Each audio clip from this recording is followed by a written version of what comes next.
kind of gotten past this point of infantilizing or over legislating the culture around the cannabis. Ohio's going the opposite direction, and just really making it like I don't know how that's going to affect the people who do home grows, which is legal in Ohio, which is very legal. There is no store packaging when you have that.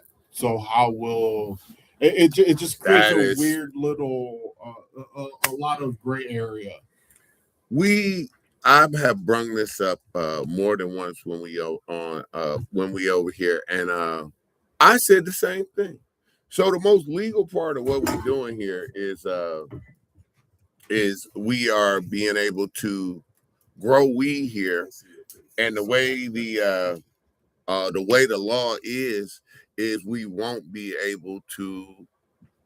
If you wanted to, and which is legal, do you know it's like legal now for you to, you can't advertise that you giving me 2.5 ounces, but you can give it to me as an adult. Here's the thing, you cannot even put it in your text message the way the law is. Yeah. Like literally, they say no average, you can't have anything like it looks like quid pro quo. Yeah. But as far as me just coming up and giving you 2 ounces, that's legal. So when they in between all of these stupid things with their laws, like you see, like what sense do that make if you saying these package restrictions when anything you grow in your house, which is the seeming to be gonna be, you need to know me or somebody else that's growing, because that's gonna get you out of trouble. Yeah. Like that literally would probably get you out of trouble by saying, this came from my buddy's home grow. It got to be in a mason jar, or it was in a plastic bag because that's the way he gave it to me. Or I only wanted to take this amount out my house. How can the government tell you as a 21-year-old, I don't like keeping my weed in the foil packages? Like, I want to put I like to put mine in a jar with a Bovita pack. This time of year, I recommend everybody doing that. So those is the little ambiguities to that law that I don't think they're going to work out at all. I think the bigger one, because all of those are kind of like, if you pull me over with cause and then you get to, that's when you get into the, where'd you get this, Michigan, blah, blah, blah. But now they're also enacting, like, if you are using cannabis in public, now there's going to be penalties for that, which it's weird to have decriminalized it, but now we're repenalizing it. Now we repenalize it. The thing to that point right there that I would tell you about that is that the penalty. Guess what the penalty is? $150. So it's just like a speed trap now.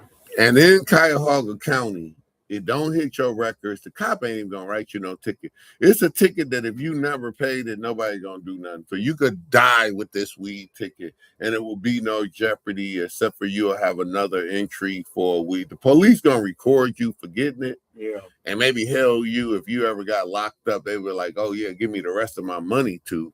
But other than that, I don't see the real penalty, and that's statewide. Like that's no teeth on that. Like that's just like maybe I guess a deterrent. But here in Ohio, we can't smoke inside any buildings anyway. So now they're trying to restrict you. Technically, you're not even supposed to combust cannabis in Ohio. So it's like I don't know what technically to do with it. But I think we really have to almost like ask that too. Like I wonder when did they ever change that? Because I still think those old laws is on there because we couldn't have concentrate. But I think they did change that. I think they did let us burn. What they said is if you over 21, you can consume it the way you want to. I'm going to ask the little stupid chat box while we sitting here. Okay, Google. What is the law about combusting weed in the state of Ohio right now? And when did that change? We could get the little technical benefit. Put it in like a swisher or like a. But I thought you could do it like in the bone type. They changed it. They had changed it because when the old medical thing was down, we couldn't burn no green things. You were supposed to go to the dispo, get your weed, make it into the 2026. Here's the status of the law regarding combusting, smoking weed in Ohio, including the major recent changes you may have heard about. The short answer: where can you smoke? You can legally smoke or vape marijuana only in private residences and specific outdoor areas like porches / That's yards, crazy. where the owner allows it. Where is it illegal? It is illegal to smoke or vape marijuana in any public area, parks, sidewalks, It really malls, ain't gonna say. concert venues, etc. Okay, when did they allow us to smoke flower? Is it legal to burn flower in the state of Ohio? Yeah, I feel like before you're supposed to get your cannabis and like either make it into Yeah, like a baking, oil. like cook it into Or edible, wax. or wax, or it was like a little PAX vaporizer type of Oh, where you you're not wanna- burning it, but you're Oh like, yeah, you know, gotta vaporize it. yeah, which is fine, but that's also very expensive. You know, like it'd be nice to have a volcano, like one of them little bags, but like that run like $500 some bucks. So like you can't run to the corner and grab $1 pack of blunts. Is a lot. I mean, probably you All right. probably smoke 500 blunts in a year. We got the answer. It winds up being the same. It was on December 7th of 2023.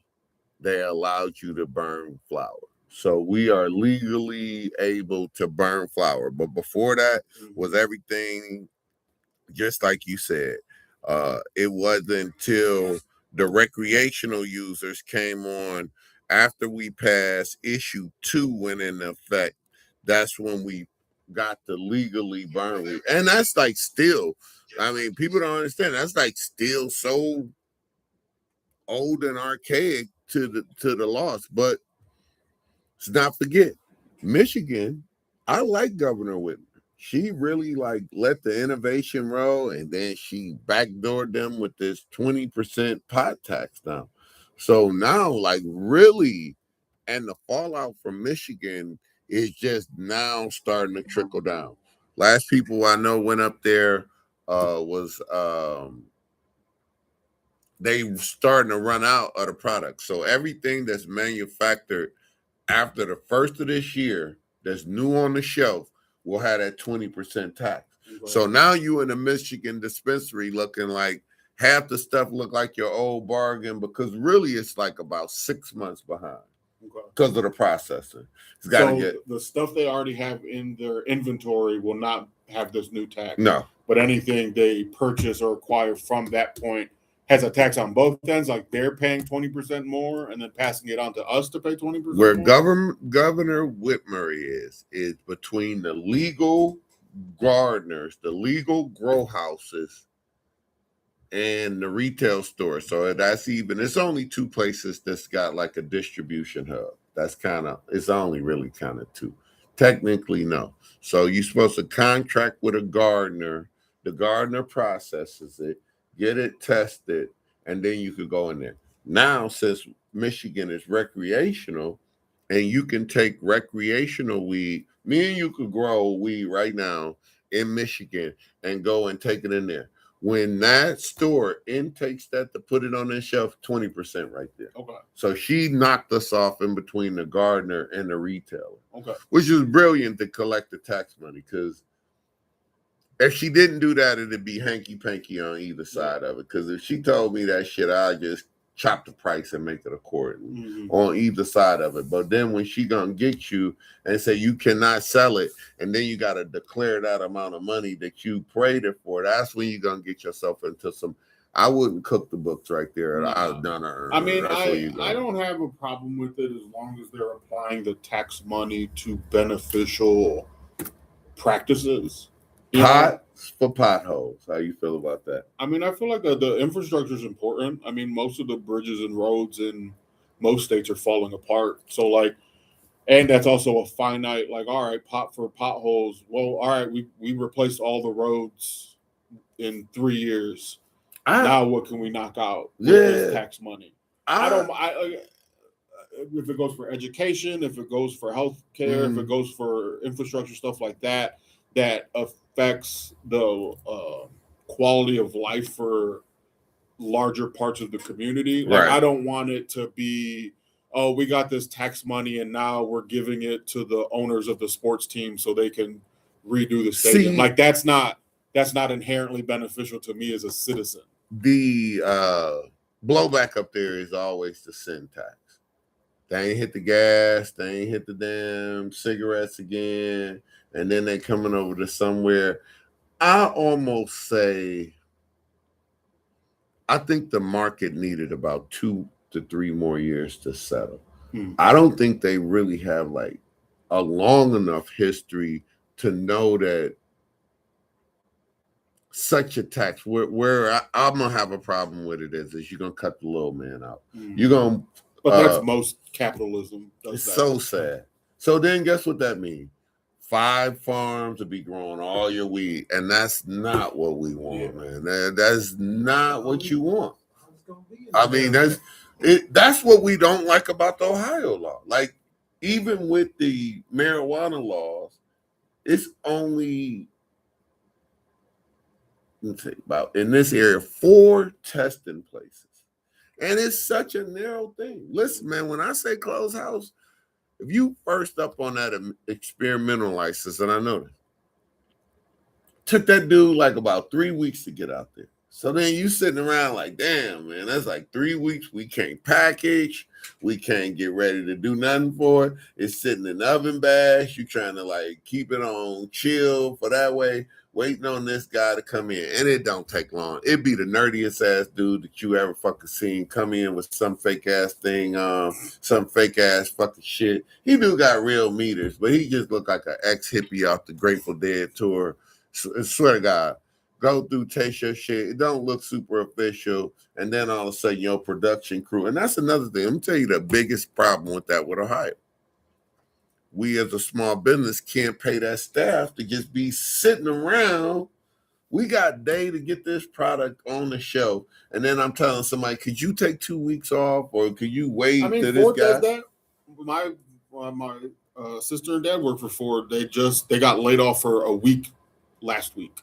Damn. And then my dad went back to work this week and got sent home at 8 a.m. So, like, the big businesses do that type of shit, too, because, you know, there's only so much you can do within the confines of your union contracts. That's so. All that type of stuff. So, it's interesting that, you know, it sounds crazy to have that in cannabis, but, like, it's in the auto industry. It's in a lot of stuff, so. That is so wild. I mean, we do got a weed conference coming up. I'll tell you, this Saturday, I think at Berea. If anybody want to know, the pop-ups has been at the Berea Fairground. It's once a month, so everybody who out there who want to know where you could get some good. Michigan is coming down. They usually come down, and they've been having good products. A lot of young entrepreneurs get there. But so Ohio is coming up. Playmakers will be there. I definitely feel like the quality of the cannabis grown in Ohio is catching up to a lot of the other states. Just call a more costly price point than the rest of them. It is. I got my Bloom shirt on today, everybody, because Bloom, thank them for supporting us. I've been doing a thing where I actually been going in the dispos and trying to find. I don't smoke dispo weed, as everybody know, but I go in there for research.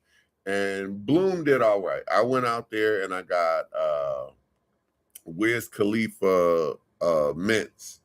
Wiz mints, whatever. Khalifa mints is what it's called.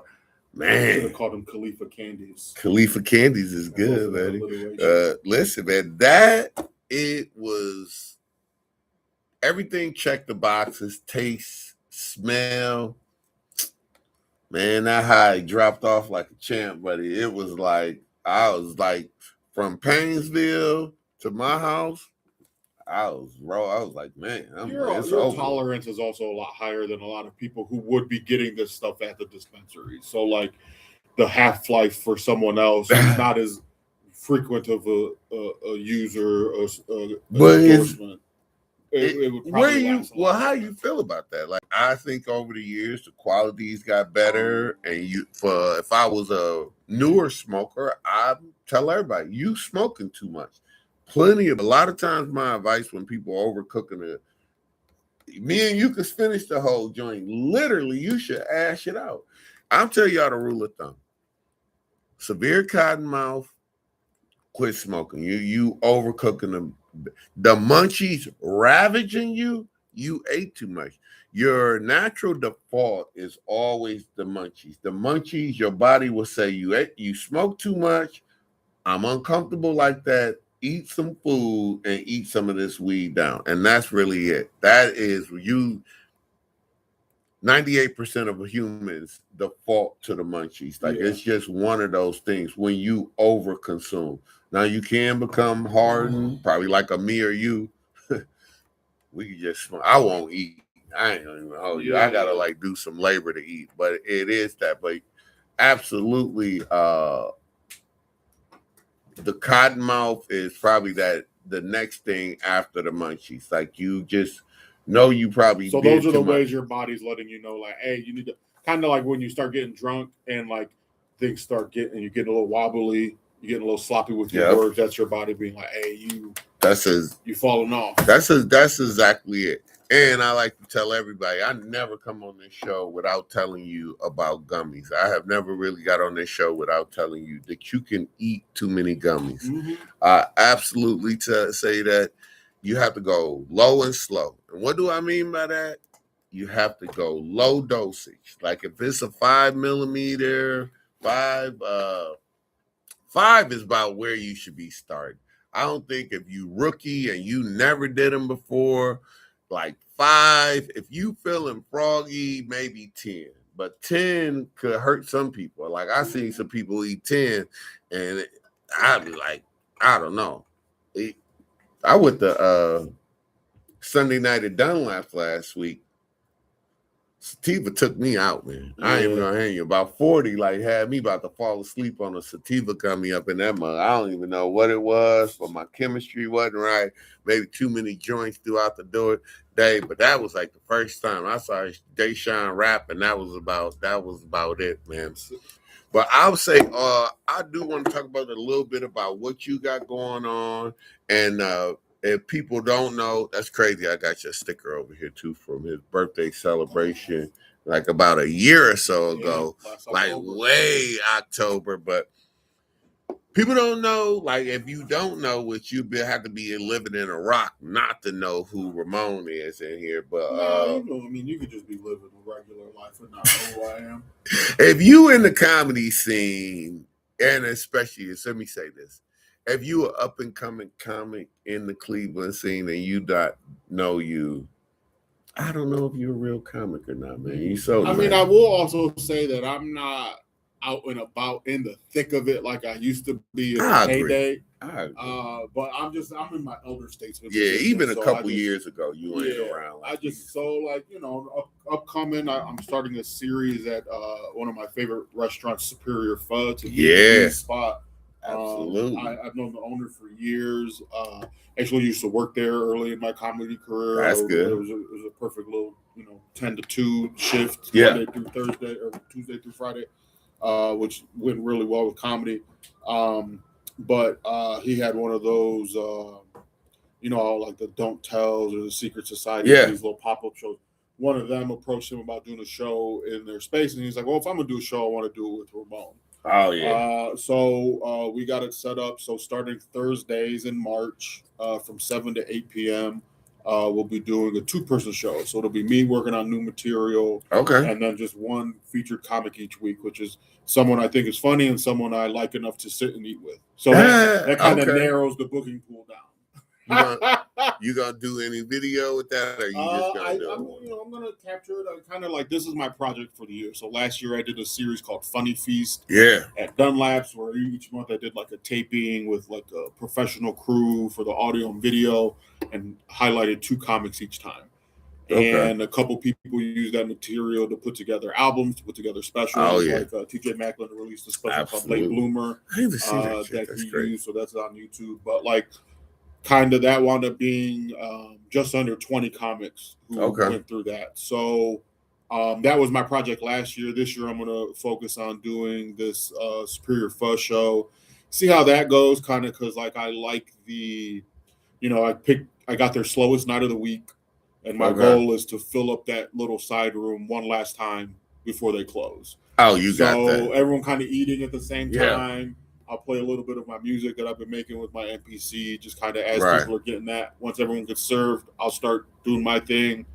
I'll do like maybe 10 minutes of new material and give the other person about 20 minutes to get their rock. So that's a 20-minute set is big in comedy. It's a big, but also it's not much. So it's a nice amount of time for people to stretch. You say it's not much, man. Well, it's not much. It's not much for someone like Ryan Dalton, who he been doing this 20-some years. So 20 minutes ain't really no big deal. That ain't nothing. Where he's on the 5th.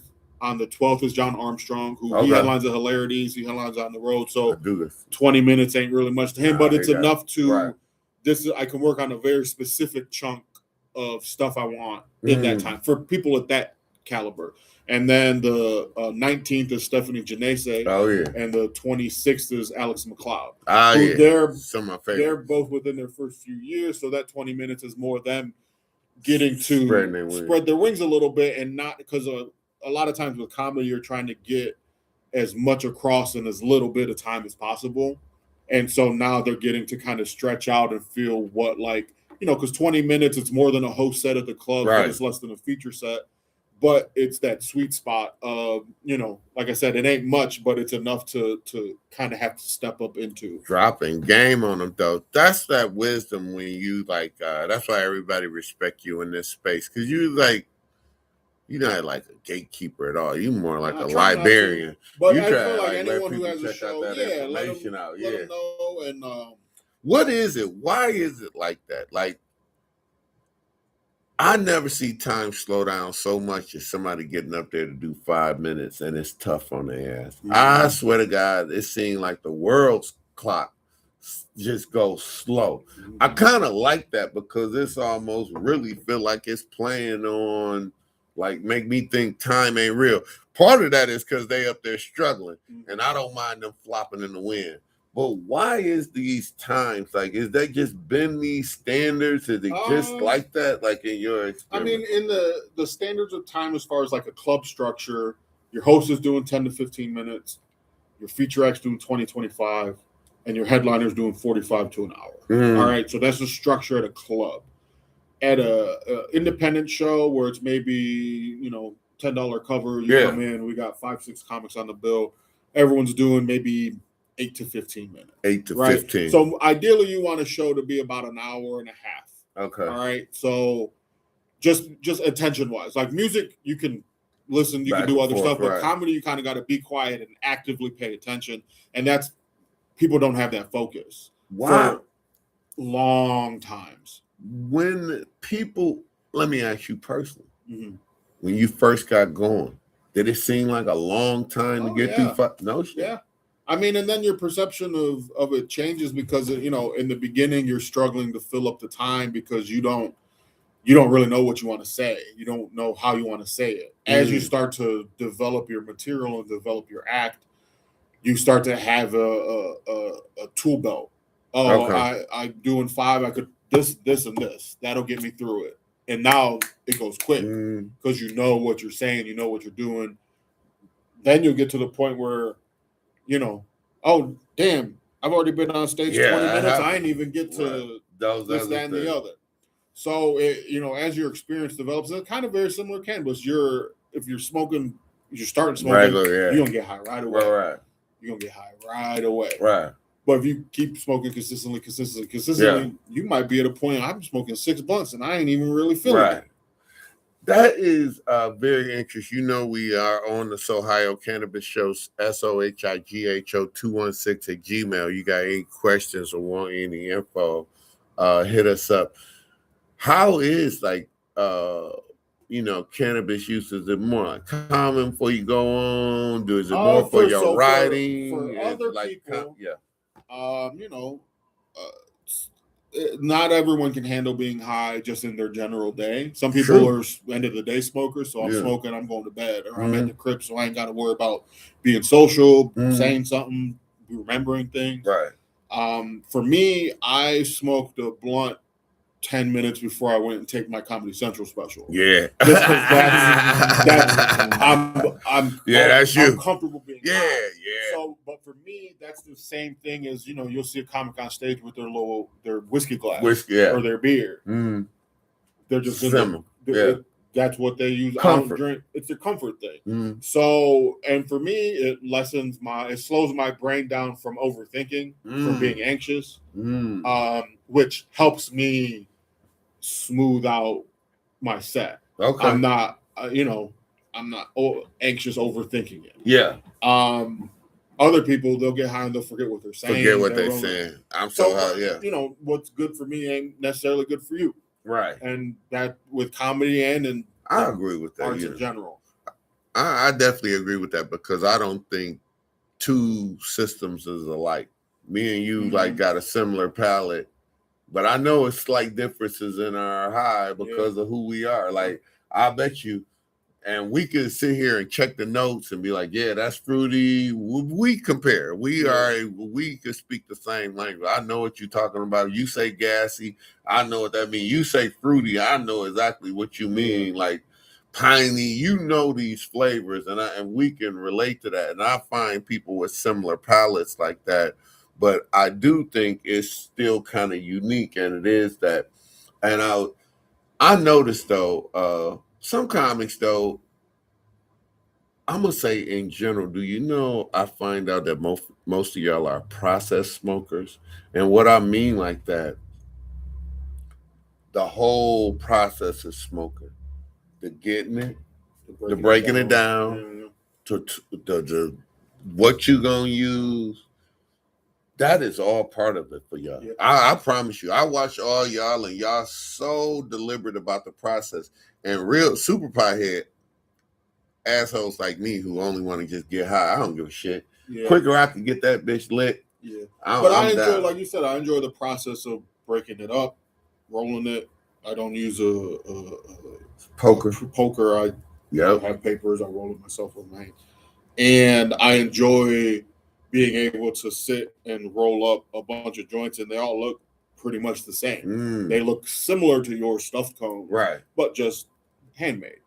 And that's the same thing as when I'm sitting to prepare some material. I enjoy the breaking down what I want to think about and shaping it how I want versus trying to package it in a what other people are expecting. At least for me. No, you're not alone. Where some comics you can listen to them and you can hear it's almost like a plug and play. They've taken the cadence of a style that exists already and they've just pulled out and plugged in what they want to say. But they sound the pattern's the same. And I tell that to I was just talking to Tanea Timmons, very funny. But I saw her at the improv opener for my friend Ida Rodriguez. Okay. And Tanea was on stage. And you know how you got your I'm at work voice, and then you got your I'm talking to the homies voice. Right. Just the register. Yeah. Hey, hi, you're a little tighter. Yeah. That's how she was sounding on stage. And I was backstage, we were talking, and she's just telling me about like her date in life and how it's going. Yeah. And I'm like, this is how you should sound on stage. Yeah. Register wise, just the comfort, the ease with which you're not overthinking it. You're not overselling it. You're just saying it how you're feeling it. And that's hard. That's a hard lesson to get to. That's where you take that 5 minutes at a time. Yeah. And you add it up. Once you've been on stage long enough, I just want to be myself. I don't want to have to hit a register. I don't want to have to, hey guys. Yeah. I just want to be. That is for all you comics out there who don't know, you should just tune in for that bit of an education. If you up and coming and you really don't, you so forward with all your information and the amount of people. And it's very interesting about that process and your uniformity.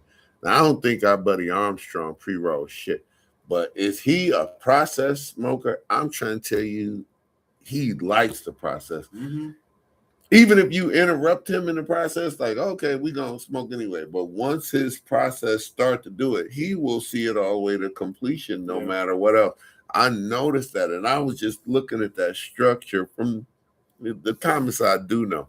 All y'all kind of like that. Yeah. I mean, it's like a trait that runs through. Creature of habit. I mean, I think that, you know, as similar as we are, all of our rituals are a little different. Like the one club in town, Hilarities, when I used to work there all the time, when I would walk up to the stage, they have a little plaque to the right of the steps that you walk up to the stage, and it's like this.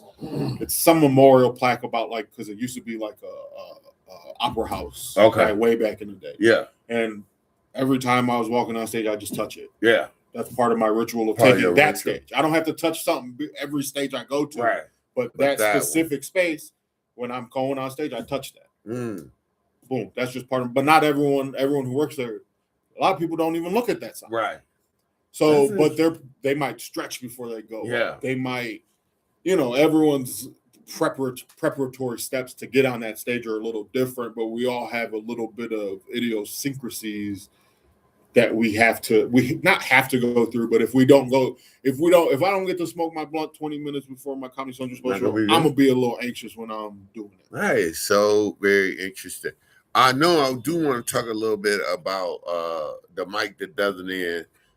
Something that you started, and Sohigho definitely sponsor with Deshaun France taking it over. Very funny. And very funny. And if you're not doing nothing on Sunday night, I like to tell everybody it's like Sunday night TV but live. Like if you come early, you see Cantu live with Stephanie Janae and TJ Macklin, and then right after that, or 10 minutes after that show, just to change sets, basically, is Deshaun France with the mic that doesn't end. And I know you started that out. And where'd you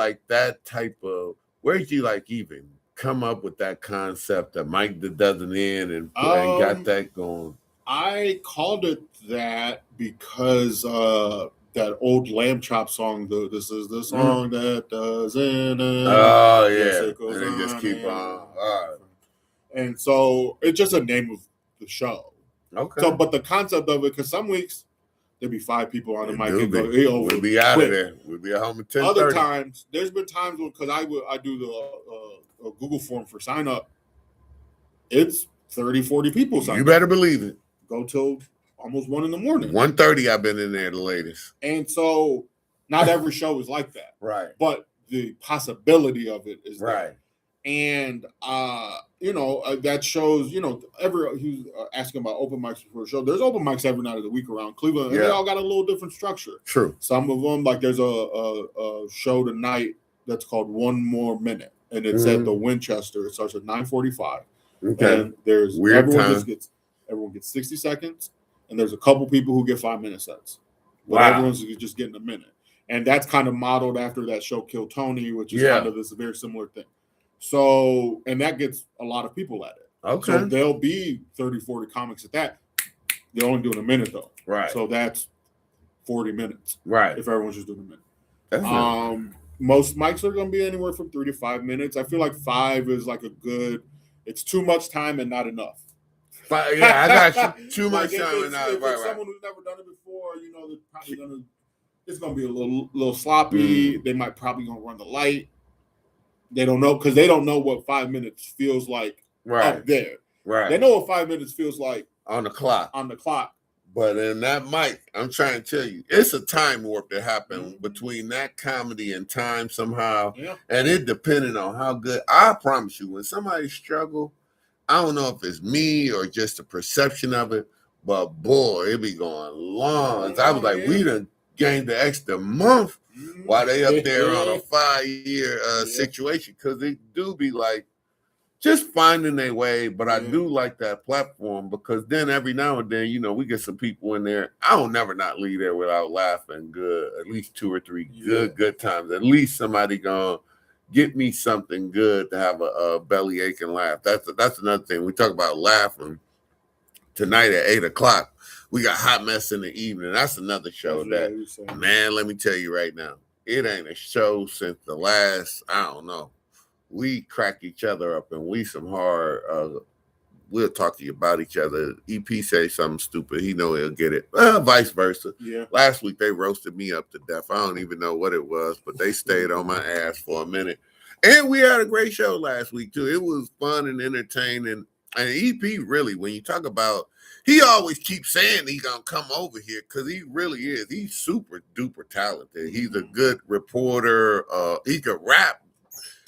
Listen, he don't even profess to be the rapper, but here's what it is. If you can't beat him rapping, you get your mic cut. And he will, but he be serious about trying to damage you.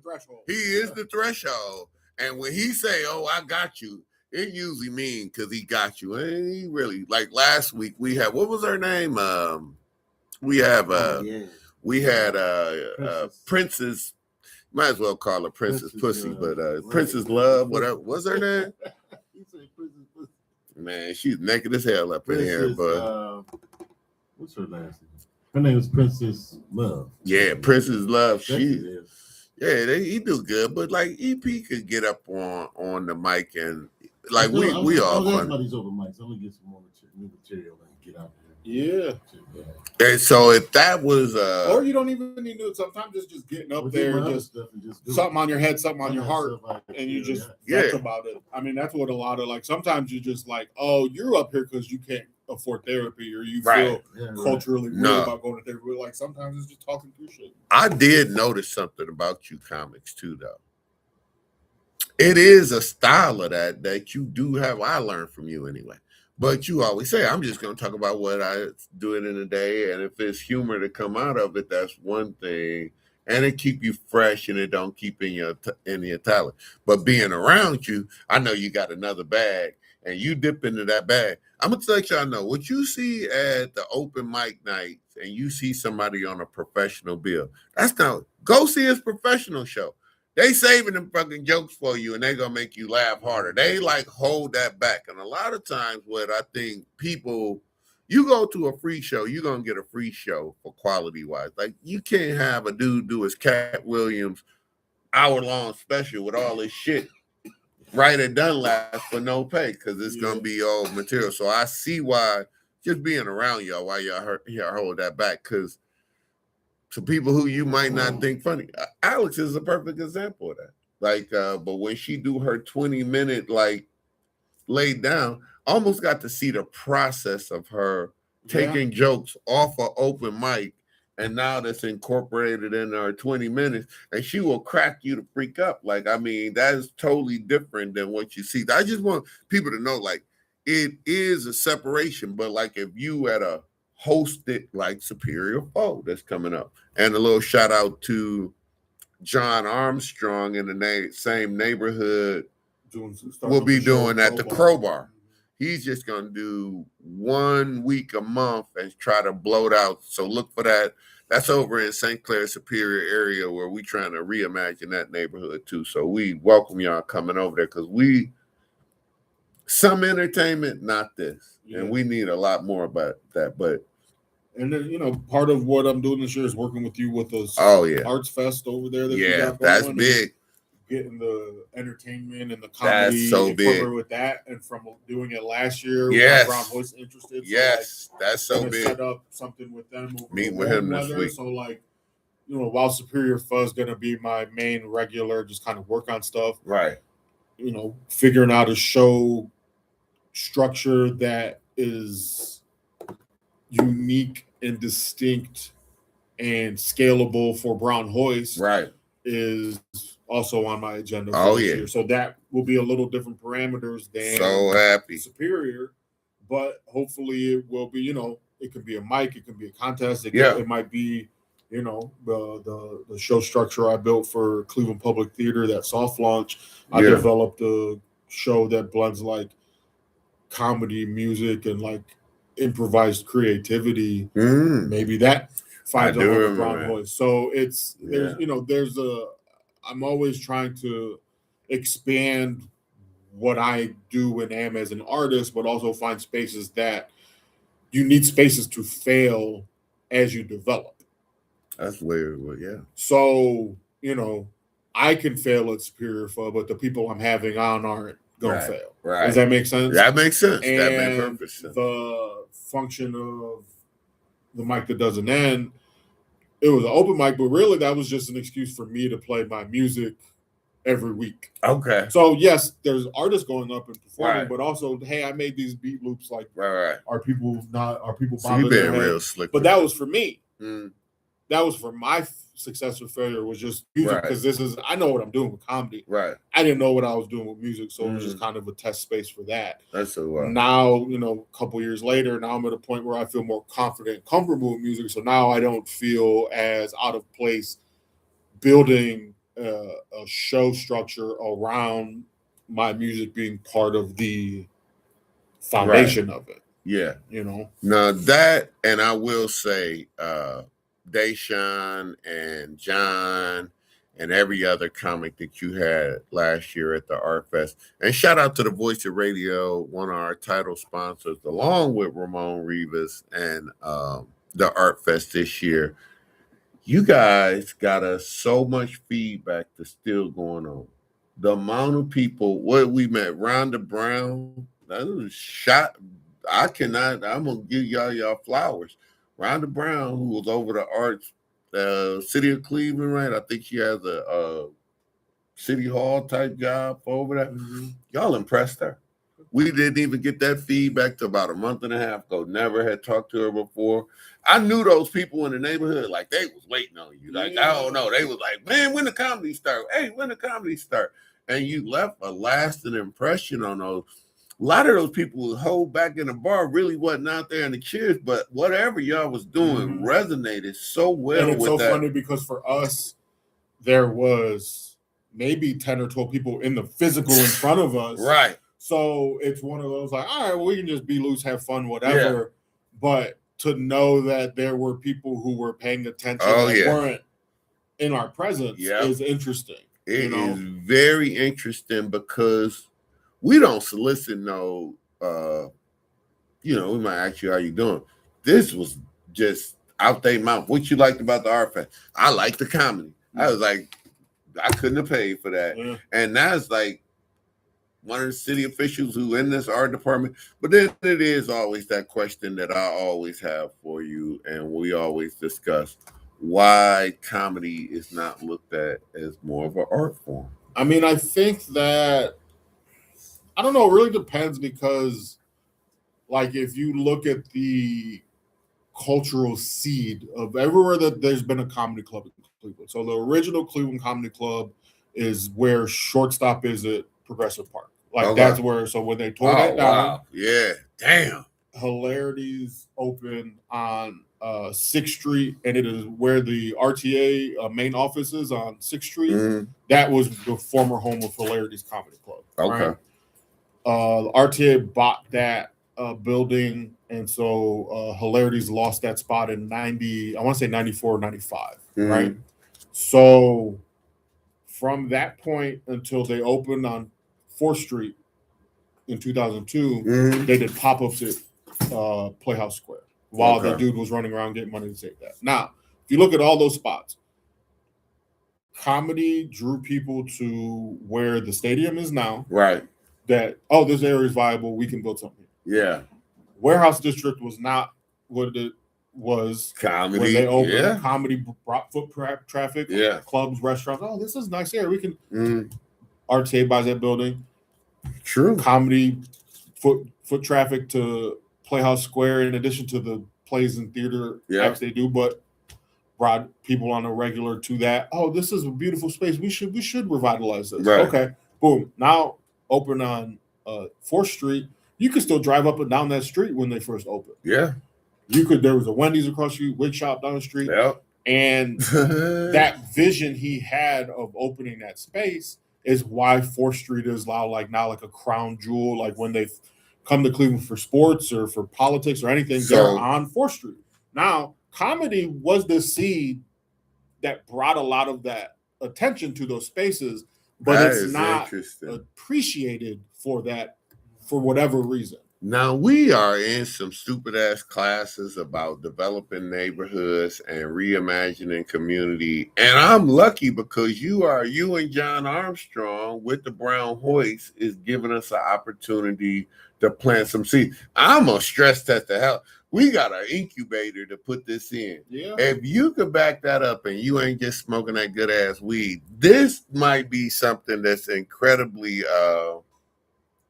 promising. Yeah. Because it really might be that. But then I still think like it just get underappreciated, not celebrated. I don't look at it. I think a lot of it is also we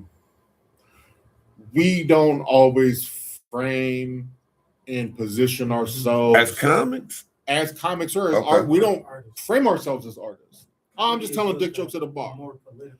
Yeah, so I recently, just the last few years, have taken to I'm applying for all the arts grants. You better. I don't get any of them, You sure? but I apply for them. Right. And it literally, over the past few years, it went from there is no space for me to apply as an artist, as a comedian. I can go in as a performance artist. I can go in as a visual artist. I can go in as a multimedia artist. Right. But there's not a checkbox for comedy.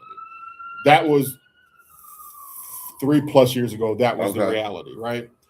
And Stephanie Janese, who's an author who's won the Cleveland Arts Grant, her becoming a comic and being on the panels for these artist things helped drive the momentum to now comedy doesn't have its own checkbox, but under the performing arts, in the little parentheses, comedy's in there, right? We making waves. We making it a little bit. It's slow progress. So now it's someone within the city being like, man, comedy was really one of the strongest parts of that Arts Fest. Yeah. How can we make it stronger? Right. Where something like, I'll always look at places like the Beck Center and the, what's the small little theater in Gordon Square? In Gordon Square? Capitol? No, not Capitol. Cleveland Theater. Cleveland Public Theater, and there's another one over there. But they've gotten, over the decades, gotten millions. Pieces. But now these are all gigantic theater spaces that are able to be impacted with the community.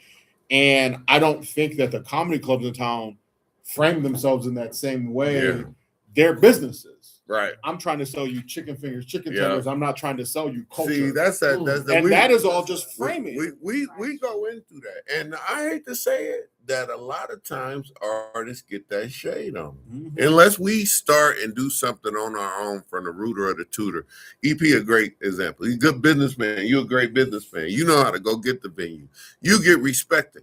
If an artist went in there and then all of a sudden they just want you to be an adornment to their chicken wings. They don't respect you as a business person with a business plan and can I have a partnership with you and things like that. Like they really, you know what's the funny? We catch some slack off having artists in our, part of our founder is artists. And we catch some type of stereotype about that. It's some weird shit. I'm like, that's not me. I ain't drawing nothing in a long ass time. You don't treat me like that. Yeah. And I don't know what it is, but like my girl was watching that thing about the Tyra Banks documentary about the America's Next Top Model.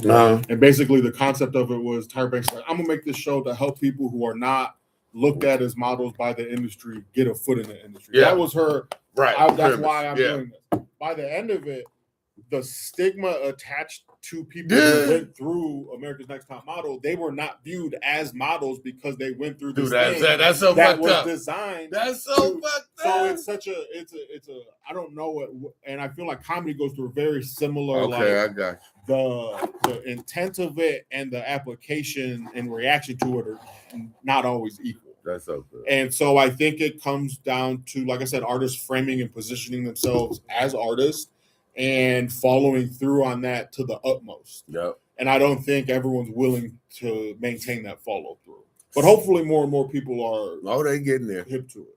Well, we got some great things coming.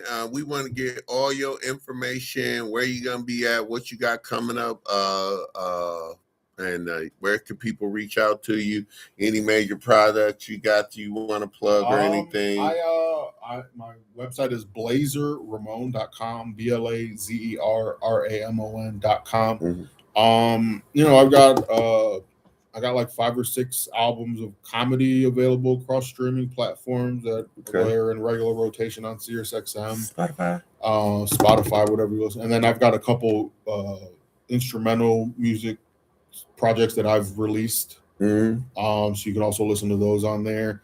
And then Superior Fun Thursdays from 7 to 8 p.m. I'll be there starting in March. And then, those are the access points. That's where I'm at. I'm regularly at that website, and I'm regular at Superior Fun. That is so good, man. It's always our pleasure. And don't forget, like here on Tuesday night, right after me, we got Dre the Gemini at 6, right? Well, Dre, I be saying it. Let's talk anime. Let's talk anime with Dre the Gemini. I kill him all. And right after that, we got the longest running musical show maybe in America history, Al Porter's Hip Hop Workshop at 7 o'clock on right here on the Voice of Radio. And after that, the best show in city of Cleveland is gotta be in the world. It's gonna be Hot Mess in the Evening at 8 o'clock. Miss Mickey, EP. Yeah, who knows? We had a good time. Hey, if homegirl, if you out there listening, you come back in. EP invited you back. At least there's gonna be some eye candy on here. Thank everybody for tuning in to the best damn cannabis show here in Ohio for sure, and if not around the dang country for sure. Shouts out to my man Ramon for sure for tuning in with me. One of our favorite guests. We usually just have chats without mics. We really have chat. And if you think we don't have some things cooking, look for us. I'm almost going to predict it and say, look for us in the metro parks this spring, summer. We are going to be in those metro parks this year. I'm feeling very confident. I'm going to call that to an existence. So think about that, comedy in the park with a nice comedy troupe. Give us some good love for that. Thanks again to my man EP. Shout out to my homeboy Ken Cody in the house right now. 4030 Studio, Days One and Harold, man. Appreciate y'all. Art Fest. Don't forget, Voice It Radio, title sponsor at Art Fest this year, along with my man Ramon Rivas will be there in some form. Blazer Ramon, either they'll be on the mic that doesn't end stage, but definitely will have his presence there at the Art Fest. Shout out to my man Dave at the Brown Hoist for tapping in. Appreciate all you people on TikTok and YouTube. Love my Facebook people. I appreciate y'all so much, man. And thank y'all so much for tuning in. And like my man EP always said, smoke weed so you don't punch nobody in the face. Peace. Appreciate y'all. Not bad. Let me see what we did. Okay, numbers. I think we did better in the we did shout out 120 on TikTok. Interesting. Not bad.